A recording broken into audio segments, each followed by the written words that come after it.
कहिए।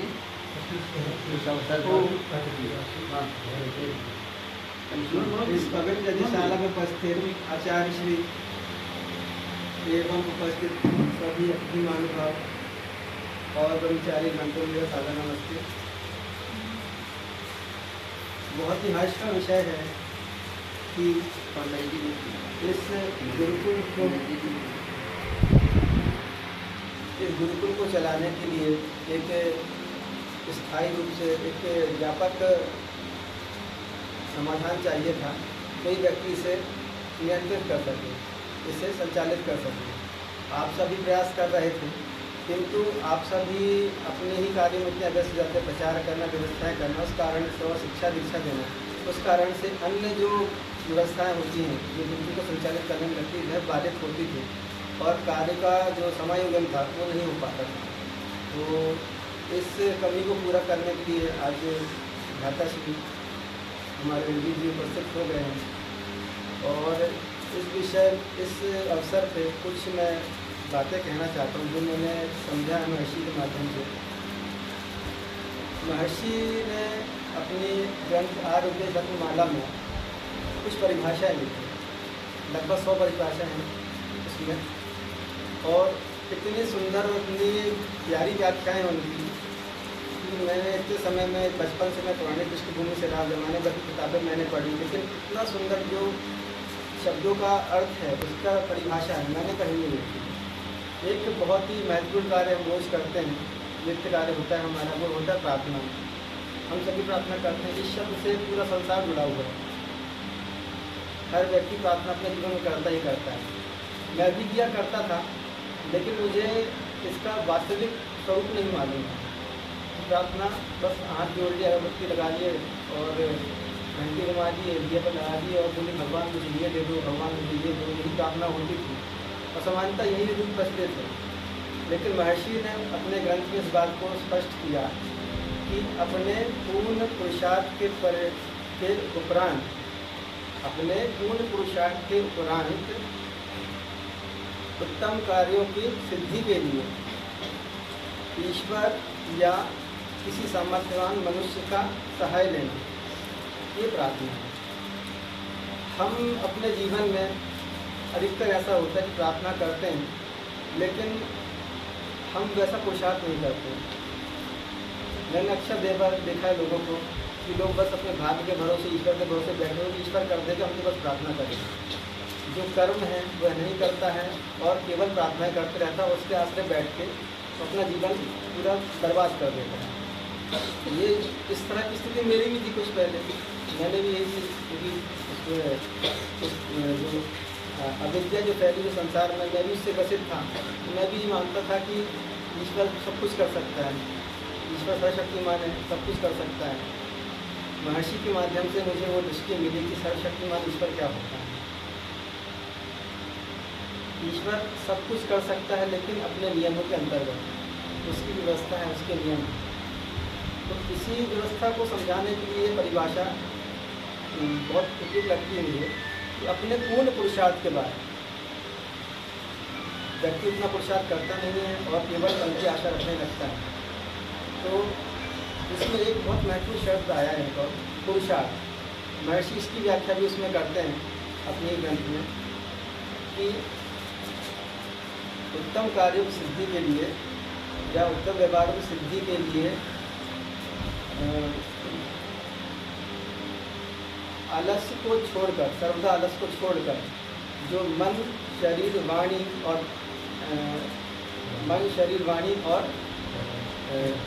धन से अत्यंत उपयोग करना होता है, वह पुरुषार्थ कहलाता है।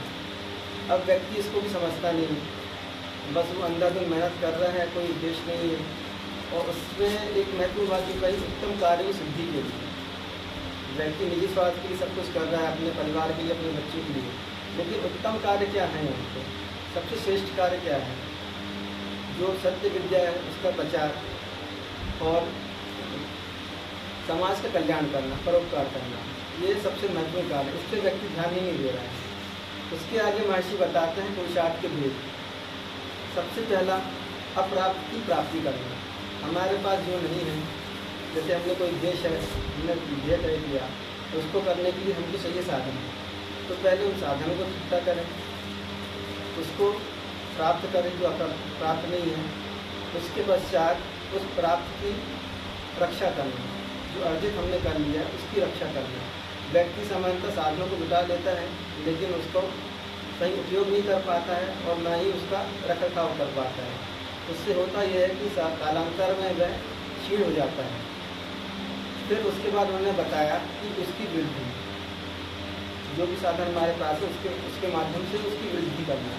कोई भी कार्य हम कर रहे हैं उसकी ओर अग्रसर होते रहना, अपनी लक्ष्य की ओर अग्रसर होते रहना। फिर उसमें बताया है, उसका चौथा भेद बताया है कि जो अर्जित है उसकी हमने रक्षा कर ली, उसकी वृद्धि कर ली। उस वृद्धि में से सत्य विद्या का प्रचार और समाज के कल्याण के लिए हमको उसका उपयोग करना। तो आज काफ़ी बहुत अच्छा अवसर है कि हम पुरुषार्थ करें, ऐसी प्रेरणा लें। साथ ही साथ सारे पुरुषार्थ करने के बाद, सारे में हाथ पर मारने के बाद में ईश्वर से प्रार्थना करें और जो सक्षम उससे प्रार्थना करें, हमारी कार्य में जो बाधा आ रही है उसे दूर करें और साथ ही साथ उसमें जो भी साधन न्यूनता आ रही है उसे पूर्ण कर दें। और आज वेदारंभ भी है ब्रह्मचारियों का, वो कुछ उनके लिए भी कहना चाहूँगा कि महर्षि एक बात कहते हैं व्यवहार भागों में कि जो छात्र रहता है, जो विद्यार्थी रहता है, उसे अपने आचार्य की ताड़ना में ही प्रसन्न रहना चाहिए। ठीक है, हम देखते हैं, हम संध्या करते हैं, अगर हम चंचलता करते हैं तो आचार्य पीछे से हमें सोचते हैं, हमको नहीं मानते तो फिर हमको दंड मिलता है। हम कार्य करते हैं, उसमें भी हम अगर कुछ चूक करते हैं तो आचार्य उसमें भी रोकते हैं, उसमें भी दंड मिलता है। और हम अध्ययन करते हैं, उसमें भी अगर हमसे चूक होती, न्यूनता होती तो आचार्य हमें दंड देते हैं। पहले समझाते हैं, नहीं मानते दंड देते हैं। ठीक है, तो इससे हमें दुखी नहीं होना चाहिए, क्योंकि उनका एकमात्र उद्देश्य है आपके जीवन का सुधार, आपकी उन्नति हर रूप से, शारीरिक हो चाहे मानसिक हो। और आगे चल के आप जब अपने कार्य क्षेत्र में जाएंगे और गृहस्थी में जाते, जिसमें जाते, तो उसमें आपकी समृद्धि है, उसमें आपकी प्रगाढ़ता है, उसमें दृढ़ता है। तो हमें आचार्यों पे द्वेष नहीं करना चाहिए इस बात को लेकर कि हमें मारते रहते हैं, जब जो कोई डंडा पड़ते रहता है, आचार्य जी पीछे पड़े रहते हैं। ठीक है, आचार्य जी आपसे द्वेष नहीं रखते हैं, कोई क्रोध नहीं है, वो उनकी बाध्यता है। अगर हम वो आपको एक बार में कोई चीज़ है आप नहीं अगर समझ जाएं तो आपके ऊपर क्रोध क्यों करेंगे, है कि नहीं। और उसमें ये प्रसन्नता वाली बात की, प्रसन्नता से उसे स्वीकार करें, उसमें भी प्रसन्न रहें। इसका मतलब नहीं कि हम ढीठ हो जाएँ और आचार्य कुछ भी बोले हमें कोई करने पड़ा हंसते रहें, बस पसंद नहीं रहा। आचार्य जी बोल रहे हैं ऐसा करो, हमें कोई मतलब नहीं, क्या बोल रहे हैं, कुछ नहीं, अपनी मस्ती में, ऐसा भी नहीं। उसका अर्थ ये है कि उसके प्रति हमें अपने मन में हीन भावना, द्वेष, लोभ नहीं लाना है। ठीक है, तो आचार्य जो भी आपको कार्य बताते हैं, जो भी आपको दिशा निर्देशन देते हैं, उसे सहजता से स्वीकार कीजिए। उसमें अड़ना नहीं है हमको, उसको डंडा नहीं करनी है। ठीक है, तो और साथ में यहाँ पे इस संस्था को चला रहे और जो ट्रस्टीगण हैं उनको भी मैं कहना चाहूँगा कि आपका उद्देश्य पवित्र है।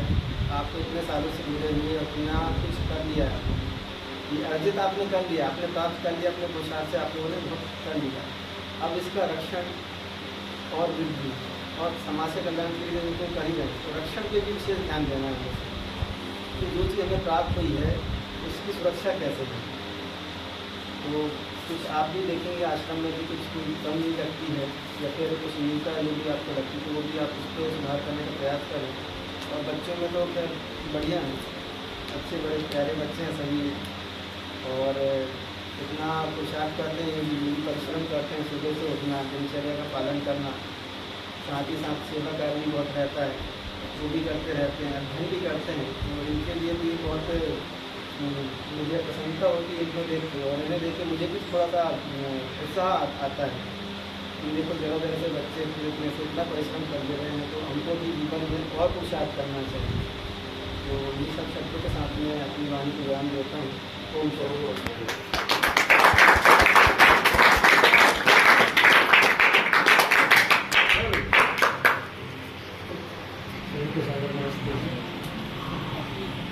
मैं इस गुरुकुल में बचपन में जब आया था तो मुझे मतलब गुरुकुल के बारे में पता ही नहीं था। पिताजी का मतलब आदेश था कि गुरुकुल में जाना है, तो गुरु जी की कृपा है, गुरु जी गाँव में आए थे कार्यक्रम में, तो गुरु जी के साथ गुरुकुल में जब आ गया तो मैं मतलब अपने आप को मैं मानता था कि मैं संस्कृत पढ़ नहीं पाऊँगा। 8 विद्यार्थी थे हम, उसमें यह था कि मैं तो लगता था मैं पढ़ ही नहीं पाऊँगा। इधर उधर मतलब कभी नदी के किनारे जाके मैं बोलता रहता था, मैं बार बार बोलता था कि मैं घर चले जाऊँगा। एक बार मैं गुरुकुल से चला भी गया भाग करके, फिर गुरु जी फोन किए, फिर पता नहीं घरवासी के संस्कार के अनुसार फिर गुरुकुल में आया। गुरुकुल में कुछ देर रहा, फिर ऐसा ही मेरे जो साथी थे वो चले गए। फिर गुरु जी का आशीर्वाद हुआ, महात्मा जी का आशीर्वाद से रोजर गुरुकुल में पढ़ने गया। वहाँ भी ऐसे होता रहा कि मतलब कुछ परिस्थितियाँ तो बनती रहती हैं कि गुरुकुल में कुछ हो जाता है, तो वहाँ भी इच्छा नहीं होती थी रहने की, और आचार्य लोगों का आशीर्वाद बना रहा कि वहाँ में पढ़ाई किया। और ये रहा कि सबसे जो अच्छे मित्र कहते हैं वो ईश्वर का मित्रता मेरे साथ प्राप्त थी।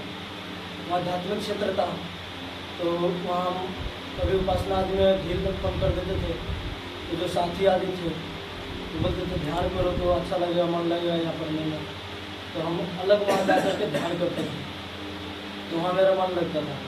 तो सबसे पहला मैं वहाँ गुरुकुल में, यहाँ तो ध्यान करते थे, ज़बरदस्ती करते थे, पर वहाँ अपने आप पता नहीं प्रेरणा ईश्वर का हुआ, वहाँ पर मित्रता मतलब ईश्वर से हुआ। उसके बाद ध्यान में मन लगने लगा। जब ध्यान में मन लगा तो मैं उस समय में अष्टाध्याय करता था, तो फिर अष्टाध्याय में कुछ मित्र थे, दर्शन वाले थे, कुछ व्याकरण वाले थे, तो बोले कि क्या करोगे, व्याकरण पढ़ोगे दर्शन। तो मैं अष्टाध्याय छोड़ दिया, 5 अध्याय तक कर रहा था। फिर जा करके मैं रोते हुए मुनि जी के पास गया, मैं बोला अष्टाध्याय नहीं करूँगा। तो ठीक है, विचार करेंगे आपके बारे में। तो मैं वहाँ पर फिर जा करके देखा तो दर्शन में मेरे को रख लिए, तो मैं दर्शन पढ़ पाया वहाँ पर। तो इसमें तो ईश्वर की सहायता मेरा ऊपर बहुत ज़्यादा रहा। और जो ऐसे मतलब गुरु मिले वहाँ पर भी, ये मतलब जो भी कार्य होता था मेरे को पता नहीं मेरे व्यवहार से क्या हुआ कि उन्होंने मेरे को अपने सेवा में रख लिया और उनका सेवा करता रहा मैं। और मित्र आदि भी मेरा सहायता करते रहे, तो मैं वहाँ पढ़ पाया। कुछ लोग ऐसे भी बोलते थे कि तू मतलब पढ़ नहीं पाएगा, चलेगा, तो मैं वहाँ रहता रहा। फिर बहुत ज़्यादा मतलब विवाद होते रहे कि क्या करूँ मैं, आंतरिक विवाद हुआ। फिर मन में ठान लिया कि कुछ तो करना ही है, पढ़ना ही है। फिर विचार बनता रहा कि मैं करूँगा क्या पढ़ करके। तो फिर ऐसा जब 1-2 दर्शन समाप्त हुआ तो मैं सोचा कि कार्य करें तो कहाँ करें। तो कुछ लोग बोले कि आप जहाँ से आए तो वहीं करो, तो गुरु जी का भी आदेश था कि यहीं आके कार्य कर सकते हो आप लोग। मैं बोला ठीक है, देखता हूँ। तो बहुत विचार करते हुए मन में विचार है कि चलो वहीं कर कार्य करते हैं। बहुत सारे लोग जाते हैं तो कर नहीं पाते हैं, तो जहाँ से प्रारंभ किया था वहीं मैं करके देखता हूँ। तो इसमें तो मैं जो संकल्प लिया था वहाँ तक तो मैं अभी तक सफल हूँ। आगे ईश्वर की कृपा हुई, गुरुजनों का आशीर्वाद है, तो मैं कार्य को और अच्छे तरीक़े से बढ़ाऊँगा। और विद्यार्थियों का दृष्टि से तो एक बहुत बड़ा जिम्मेदारी मिला हुआ है कि मैं इस गुरुकुल को आगे बढ़ाऊँ और जिन जिन गुरुकुल से और गुरुजनों से मैं पढ़ाऊँ उनका नाम रोशन करूँ। रहा बात की जो अपना व्यवहार आदि का होता है, तो व्यवहार में तो इतना मतलब सजगता रहा ही, और कभी कभी त्रुटिवश हो जाता है तो उसके लिए तो अपना प्रायश्चित करते ही रहते हैं।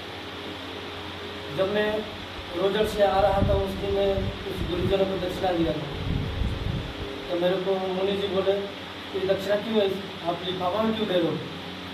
मैं बोला जी लिफाफा में देते आजकल। बोला अच्छा। गुरु बिरजानंद जी को तो स्वामी दयानंद जी लौंग दिए थे, वो भी पूरा प्लेट में दिए थे। तो बोला जी वो दिए थे, उस समय दिए थे, और अभी तो लिफाफा में देते हैं। बोले ठीक है, आप अपना मतलब जहाँ भी रहो अच्छे से रहो। और होता है मतलब योग्यता आदि को होता है, तो उनका यही था कि कहीं भी व्यक्ति आप रहो, ये नहीं सोचना कि आप इतना पढ़ लिए हो, ये पढ़ लिए हो, कभी अहंकार में नहीं आना। तो मैं सोचा कि ये तो बात सही है, कभी कभी अहंकार भी आता था मन में कि मैं दर्शन पढ़ गया हूँ, ये भी कर लिया, इतना अनुभव हो गया है। तो मैं बाद में जब वेदांत दर्शन मेरा समाप्त हुआ तो मुनि जी का मुझे सुना कि आप दर्शनाचार्य हो गया। क्योंकि वहाँ एक नियम है, जब तक गुरु नहीं बोलता है तो व्यक्ति विश्वास नहीं होता कि ये दर्शनाचार्य हो गया या नहीं हुआ है, क्या हुआ है। तो मुझे विश्वास हुआ कि गुरु जी बोल दिए कि आप हो गए, योग्य हो गए, तो मुझे हुआ।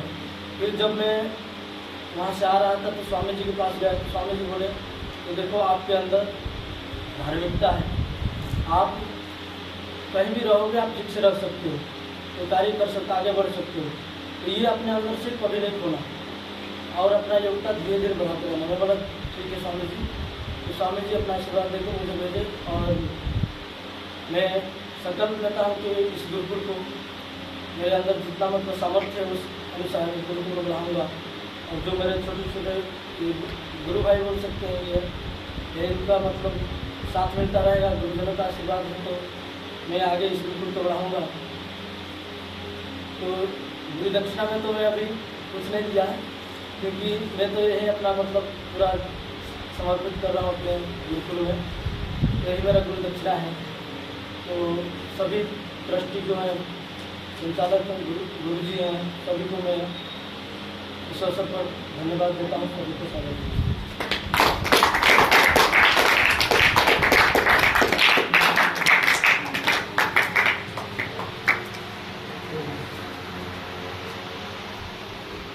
बहुत बहुत धन्यवाद श्रद्धेय अमृतेश जी और श्रद्धेय आचार्य रंजीत जी। देखिए, कोई आदमी बहुत पढ़े लिखे होते हैं, बहुत कुछ जानते रहते हैं, लेकिन बहुत कुछ पढ़ लिख करके भी, बहुत जानते हुए भी बहुत काम नहीं करता। मैं अपने संबंध में समझता हूँ कि मैं तो किसी गुरुकुल में नहीं गया, किसी गुरु जी से नहीं पढ़ा, स्कूली गुरु जी सबसे पढ़ा और अपने मन में एक दृढ़ निश्चय बनाया कि मुझे इस क्षेत्र में कुछ करना है, जहाँ सुख और सुखी किसी जमाने में आपस में बात करते थे कि वेद स्वतः प्रमाण है, वापरता प्रमाण, और जो दृढ़ निश्चय किया उसको आज तक निभाया। ये उस समय रहा लगभग हम 20-21 वर्ष के थे, तब से लेकर के और आज तक हम इसी काम में लगे। एक ही हमारा लक्ष्य रहा। लोग मुझे बहुत कहते रहे, हमारे जो परिचय के लोग थे, बड़े बड़े लोग हमारे परिचय भी थे।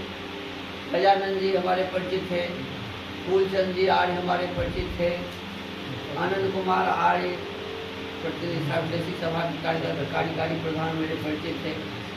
तो वो लोग बहुत स्थान पर मुझे जाने के लिए कहते थे, लेकिन मेरे मन में यही था कि मैं मिथिला में ही काम करूँगा। लोग कहते थे कि यहाँ कोई सहयोग नहीं देगा, तो मैं कहा कि नहीं सहयोग देगा तो काम करते करते बढ़ जाऊँगा, लेकिन वही करूँगा। लेकिन आप सबके विशेष सहयोग से आज हम जितने भी लोग बैठे हुए हैं, लगभग मधुबनी जिला में वर्तमान समय में जो आर्य समाज जहाँ कहीं भी संचालित है, तो इस गुरुकुल से कोई न कोई रोशनी जरूर है मिली। हमारे यहाँ बड़े बड़े विद्वान आए, आर्य जगत के जाने माने विद्वान सभी यहाँ आए, और आने वाले समय में मेरा पक्का विश्वास है, दृढ़ विश्वास है कि आचार्य रंजीत जी के माध्यम से यहाँ बड़े बड़े लोग और भी बड़े बड़े लोग आए और बहुत ही अच्छा कार्यक्रम यहाँ होगा। मैं अपने हृदय से जितना भी परमात्मा से प्रार्थना हो सकता है वही यही करता हूँ कि हमारे रंजीत जी अपने इस अभियान में सफल होंगे, सब प्रकार से इनका विकास होगा और इनके माध्यम से गुरुकुल का विकास होगा, इन बच्चों का विकास होगा। यदि ये बच्चे पढ़ना चाहेंगे ना, तो बहुत बहुत बड़ी बातें हैं। ये आचार्य जी रोजर से आए हैं और भारतवर्ष में रोजर अभी सबसे विद्या का सबसे अच्छा केंद्र है वर्तमान समय में। तो ऐसे स्थान से जुड़े हैं। आप में से कोई भी यदि ये निश्चय करते हैं कि मुझे विद्वान बनना है, श्रेष्ठ बनना है, अच्छा बनना है, तो इनके माध्यम से आप वहाँ तक पहुँच सकते हैं, और भी कहीं और आवश्यकता होगी तो वहाँ पहुँच सकते हैं आप। देखिए हमारे अमृतेश जी इंजीनियर हैं, और कितनी आध्यात्मिकता इनके भीतर में है। बता रहे थे कि कैसे मैं तो सब जैसे होते हैं वैसे ही था, पाखंड में ही था, बाद में समझ आया कि प्रार्थना क्या है, उपासना क्या है, सर्वशक्तिमान कैसे होते हैं, ये बाद में समझ में आया। अब समझ में आया, बहुत ही सुंदर ढंग से इन्होंने समझाया है, हम सबको बताया है। प्रभु से प्रार्थना है कि आपका जीवन भी और बहुत ही बढ़िया बने, आर्य समाज के लिए आपका जीवन सब प्रकार से समर्पित इसी प्रकार से रहे। आने वाले समय में भगवान सब प्रकार से आप सबकी वृद्धि करें। हम सभी आपके लिए प्रार्थना करते हैं, आपके हृदय इस गुरुकुल से सदा जुड़ा रहे, ये विशेष आपसे प्रार्थना है, निवेदन है।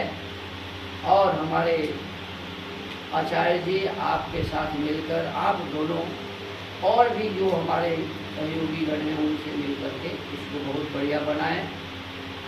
हमारे तरफ से किसी भी प्रकार की कोई कमी नहीं रहेगी। जो कुछ आप आदेश देंगे, कहेंगे, इसकी वृद्धि में, इसको संचालित करने में, इसको आगे बढ़ाने में हम सभी आपके साथ रहेंगे।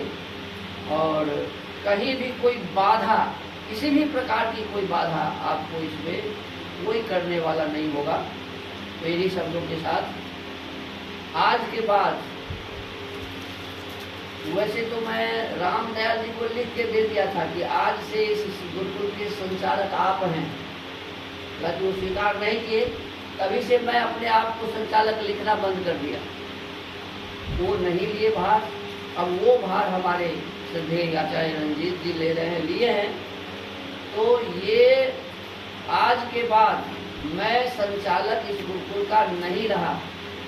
आज के बाद इस गुरुकुल का संचालन श्रद्धेय आचार्य रणजीत जी करेंगे, और आप सभी भी इन्हें इसी प्रकार से जानेंगे। और संस्थापक तो बदल ही नहीं सकता है, मैं स्थापना किया है इस गुरुकुल का, तो संस्थापक तो मजबूरी में भी रहना ही पड़ेगा।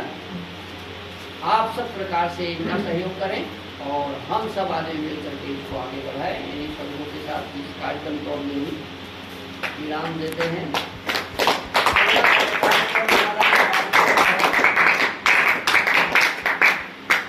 लेकिन आप लोग जब हम लोग बैठ जाएंगे तो आप लोग बीच में से चले जाएंगे तो अच्छा नहीं लगेगा।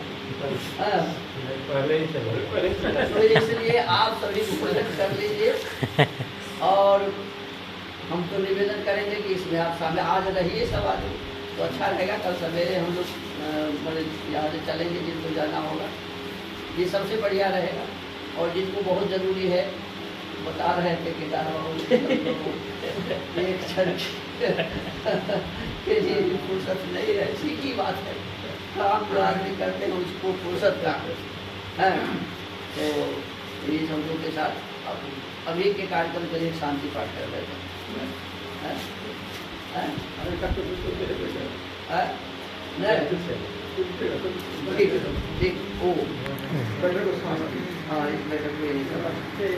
चलिए भोजन की व्यवस्था करिए, बन गया होगा। पहले भोजन कर लीजिए, फिर इस काम को करिए। चलो 25 तारीख तक